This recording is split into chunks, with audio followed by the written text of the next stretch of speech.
Well, good morning. We're starting off in Fort Collins, Colorado, and we're going to do a little short run down to Grand Junction, Colorado, and get rid of this material. And we're going to start off our day with a nice, easy run. So let's start the truck. Calculating route. Please proceed to highlighted route. And release our brakes. Put it in gear, and away we go.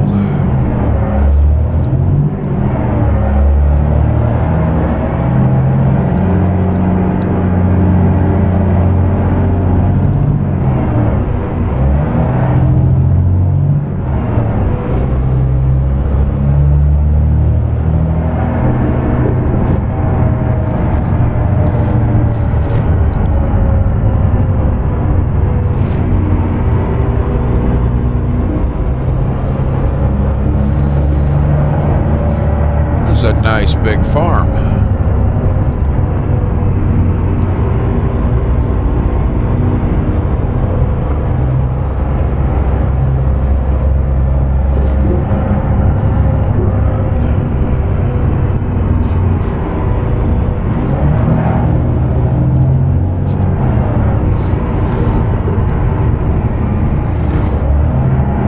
This guy's not messing around. He's got quite the operation going here.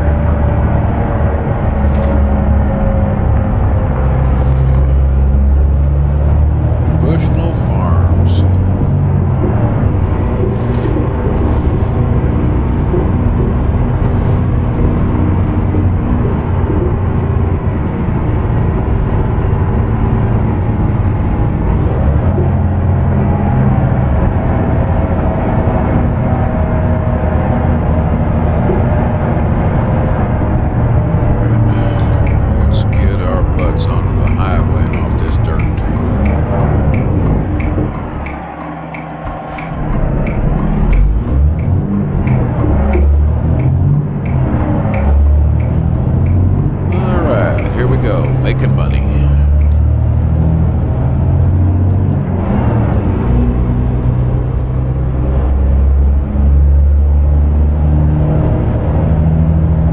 In 200 yards, turn right. Turn right. Now, Grand Junction is a beautiful town. If you've never been there, it's very interesting. The highway going in, Interstate 70, is tiered because going into the canyon, there wasn't enough room to do a side-by-side interstate without completely destroying the area. So they stacked it eastbound, just running below the westbound. And it is incredibly beautiful going through there with the way the highway twists through the valley and the river runs alongside of it, and it is just phenomenal. Now, I don't know how well they're going to model that in game, but in real world it is spectacular.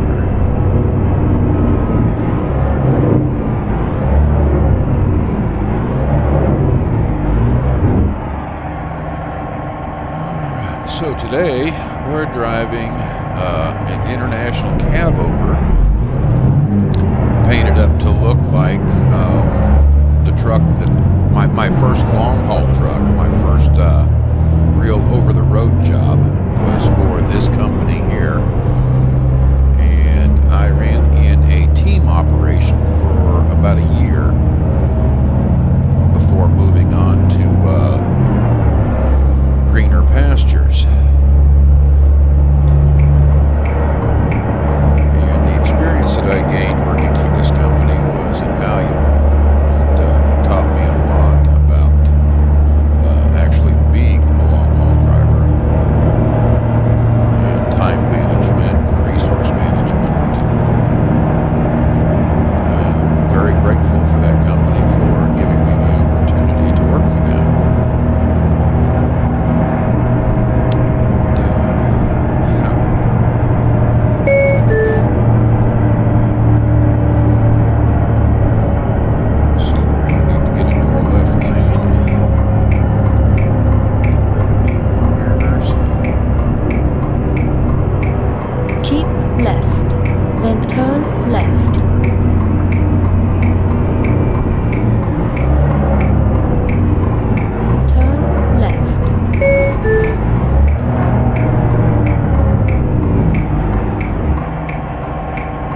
So the model truck that we're in today is a 9800 Argosy, which I couldn't find a 9700, which is what I actually drove. And of course, there's a train blocking the intersection.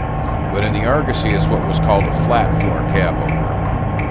And unfortunately, the one I had a huge doghouse in the middle. You had to crawl over to get into the bunk. The upside was it had a queen-size bed in it. I mean, it was massive. The Argosy, of course, it comes with a lot better interior than what the 9700 had. It had that faux leather vinyl stuff, and this looks like it's cloth and carpet. It's pretty nice. But come on, train, you're catching me out here, making me look like a total idiot. Sitting here blocking the intersection. Oh, I would get a ticket right now for sure.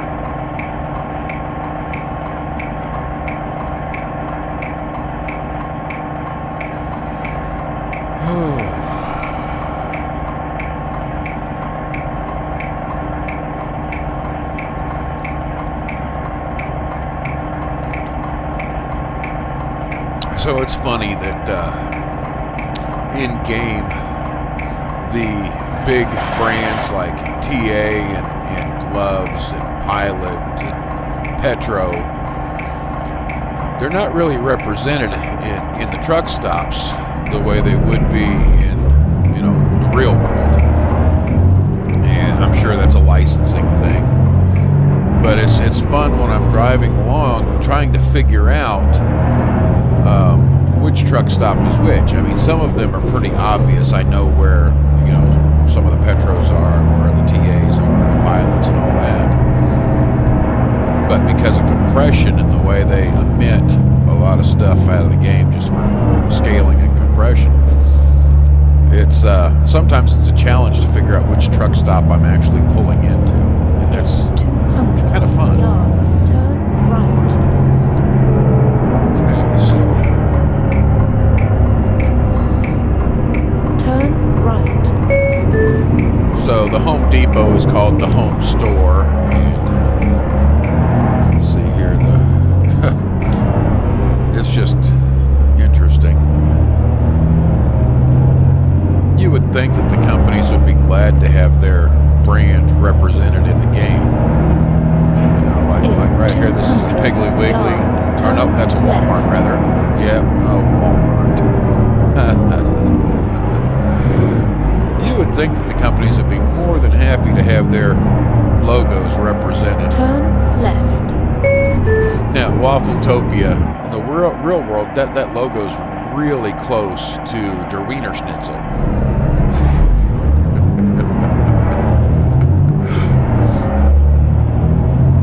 Again, if I had a big business, I'd be thrilled to see it represented in a video game.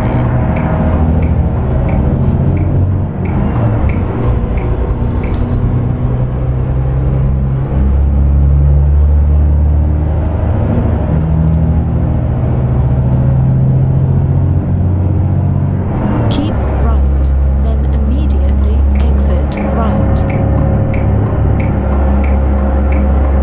Exit right.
truck will do just a little bit better than that.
Keep right, then immediately exit right. Exit right. Yeah, it's a single lane exit. So let's get over.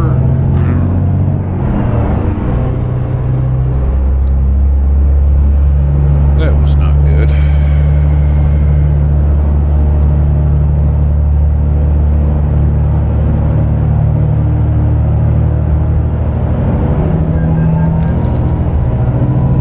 Good light use. Come on.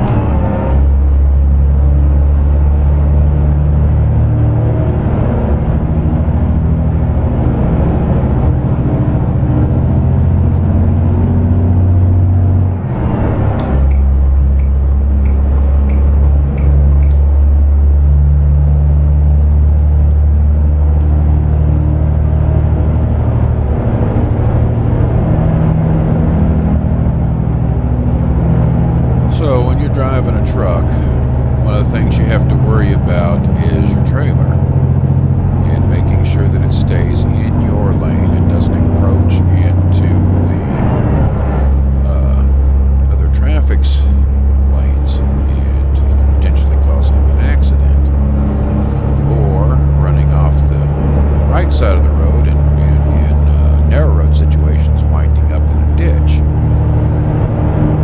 So the way you do that, and it depends on which truck you're in, but every vehicle has an over-the-hood reference point is what we call it. And in a cab over, seeing as how there is no hood, what you do is you use an in-cab reference point. So in this particular truck, what I'm doing is I'm looking at the lines on either side of my lane, the left and right side of my lane, and I'm keeping my steering wheel centered between them. And what that does is that centers my truck in my lane from my viewpoint.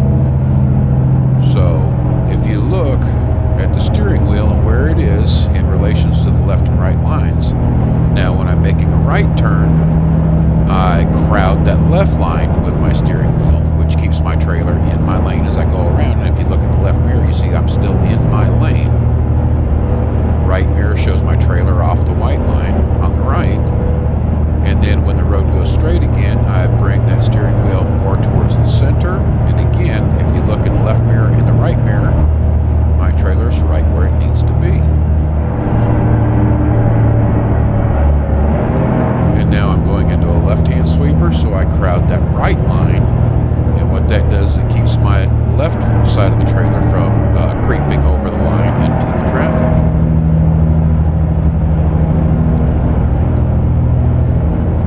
Tricks that you learn, driving a long trailer behind you.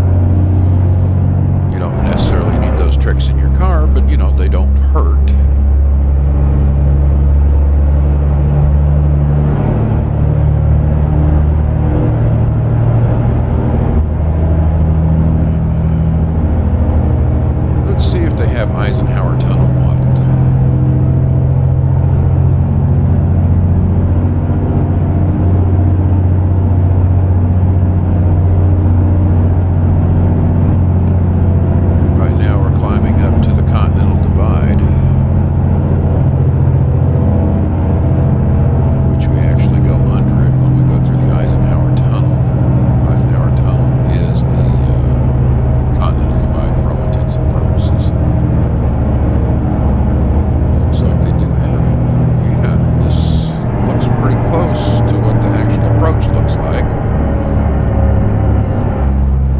right here is actually a bypass road for like explosives and stuff. They can take it, and it takes a detour around the tunnel because they don't want the explosives and stuff going through the tunnel in case of an accident.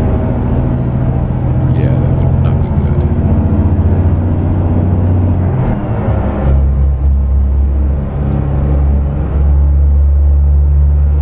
Huh.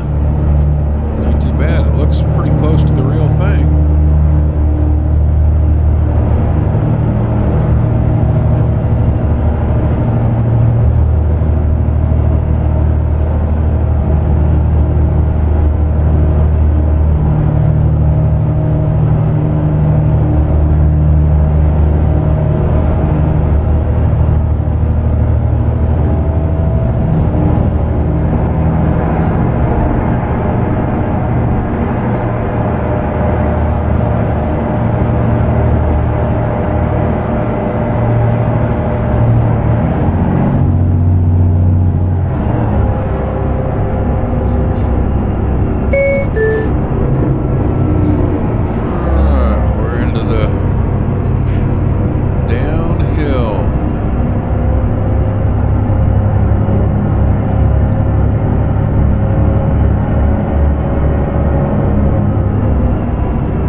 So you might ask, why do trucks have a lower speed limit going down the mountain than cars do? As you saw on the speed limit sign, it's 60 for cars and 35 for trucks. Well, when you're pulling a lot of weight, or in this case, a lot of weight is pushing you, it's real easy to overheat your brakes. So the lower speed allows you to use a lower gear, and that allows you to use some engine braking, just the resistance of the pistons in the engine help to slow you down as well as your brakes. And the slower speed makes it more efficient, and you generate less heat in your brakes, and therefore you have less risk of overheating and then losing your brakes. When brakes heat, the pad actually separates from the drum, and you lose your braking effect because they're not making as solid a contact. Now, coming down the mountain, you see these signs for runaway ramps. These are long gravel ramps that run off to the side of the road. If a truck's brakes were to fail, there's no way for them to stop at that point other than some outside force acting on the truck. So these gravel ramps are there so that the driver can safely bring that truck to a stop without having an accident with another vehicle by just running into them, trying to slow themselves down.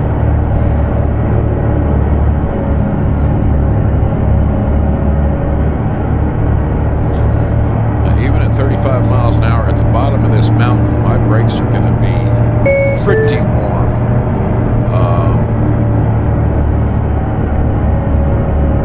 So I really want to make sure that I baby them, take care of them, so that when I get down to the bottom, I'm not smoking like crazy.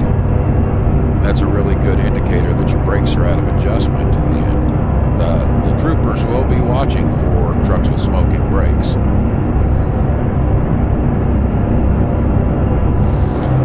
Alright, we're down near the bottom. We can go ahead and kick her up.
Section of highway from here all the way into Glenwood Springs is knock your teeth out rough.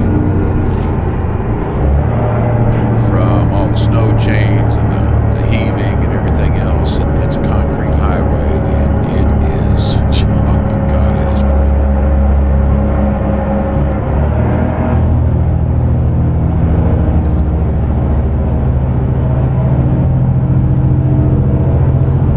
So here's some of the highway that I was talking about. You can see how the westbound is elevated and the eastbound you can't really see it, but it's down below us on the left.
have arrived.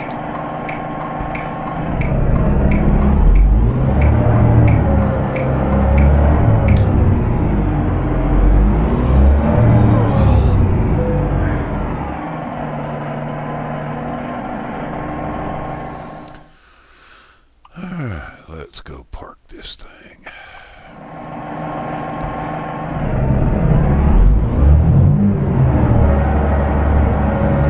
Easy dock, nice. Between a wall and a trailer, that's not a problem. There's a nice big open space. It's not like a truck stop where you're really squeezing it in there.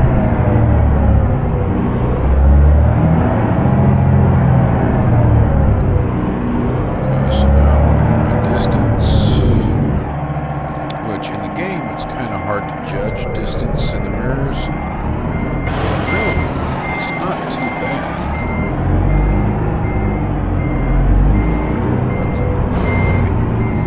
Start catching up.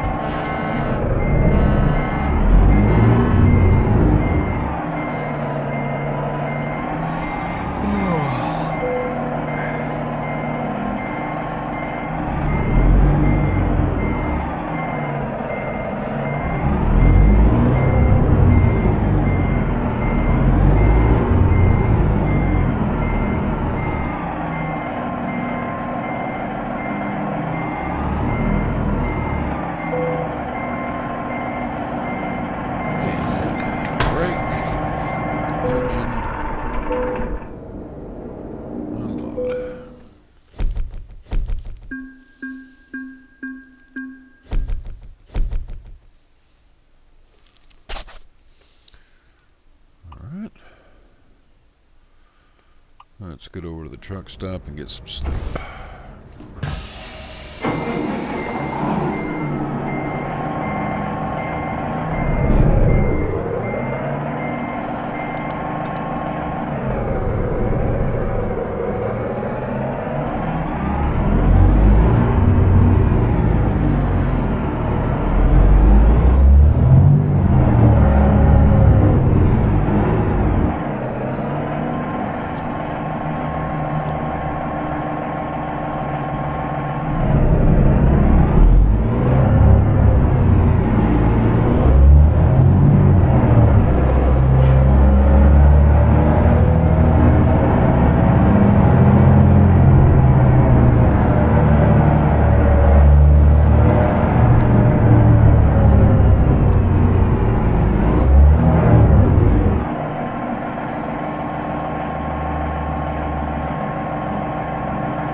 sleep, I feel much better.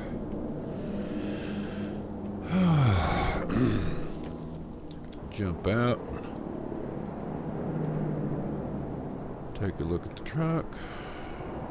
There we go. Kick the tire. Get back in.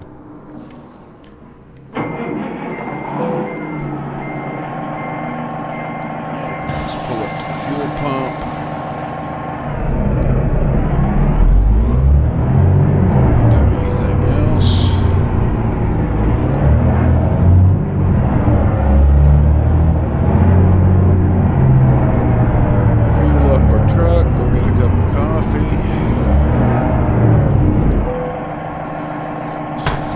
Engine off, and let's fill her up.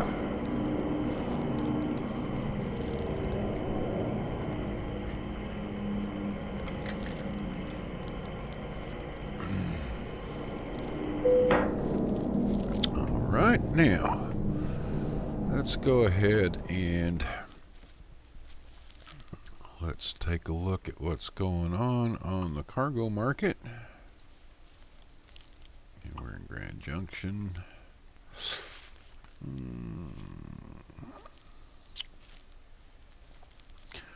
Really don't want to go to California. Arizona's not too bad. It'd be tough to get a load out of there. San Angelo, Evanston, Wyoming. Yeah.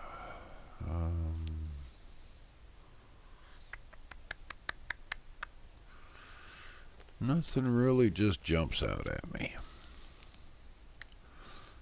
But we'll save that for the next one. We'll go ahead and spend our time here at the truck stop. This looks like a Flying J.